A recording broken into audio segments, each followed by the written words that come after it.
எல்லோருக்கும் வணக்கம். நான் டாக்டர் மகேஸ்வரி ஹரிஹரன், மகரி நர்சிங்ஹோம் வில்லிவாக்கத்துலேருந்து பேசுகிறேன். இன்றைக்கான சிறப்பு பதிவு பார்த்தீங்கன்னா எண்டோமெட்ரியோசிஸ். பல பேருக்கு எண்டோமெட்ரியோசிஸ்னால் என்ன அப்படிங்கிறது நம்மளுக்கு தெரியாது. ஸோ இந்த மந்த் பார்த்திங்கன்னா எண்டோமெட்ரியோசிஸ் மந்த். ஸோ அதனால் அதை பற்றிய விளக்கங்களை நான் பல தொகுப்பாக கொடுக்குறேன். அதில் முதல் தொகுப்பு எண்டோமெட்ரியோசிஸ்னால் என்ன, அதனுடைய சிம்டம்ஸ் எப்படி இருக்கும், எப்படி அவங்களுக்கு ப்ரெசென்ட் ஆகும் அப்படிங்கிறத பற்றி பார்க்கலாம். இது பார்த்திங்கன்னா கர்ப்பப்பை, இது கருக்குழாய், இது கருமுட்டைப்பை. இந்த யூட்ரஸினுடைய லேயரில் வர அந்த டிஷ்யூஸ் பேர் தான் வந்து எண்டோமெட்ரியல் செல்ஸ் அப்படின்னு சொல்லுவாங்க. இந்த எண்டோமெட்ரியல் செல்ஸ் யூட்ரஸை விட்டு வெளிப்பகுதியில், கருக்குழாயில், கருமுட்டைப்பையில், இல்லை அதனுடைய வெளிப்பகுதியில் எதன் மூலமாக வேணாலும் பரவலாம். ஸோ இது வந்து பிளட் மூலமாகவும் பரவலாம் இந்த செல்ஸ், இல்லை கருக்குழாயின் மூலமாக வெளி பகுதியில் வந்து தங்கலாம்.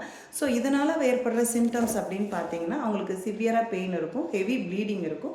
அது எந்த இடத்துல இருக்குன்றதை பொறுத்து அந்த இடத்துல உள்ள பெயின் இருக்கும். ஹஸ்பண்ட் ஒய்ஃப் இருக்கிற ரிலேஷன்ஸில் பெயின் இருக்கலாம், இல்லை மோஷன் போகிற சிக்னஸ் இருக்கலாம். ஸோ இதை பற்றின அடுத்த தொகுப்பை நான் அடுத்த 2 நாட்களில் வழங்குகிறேன். நன்றி, வணக்கம்.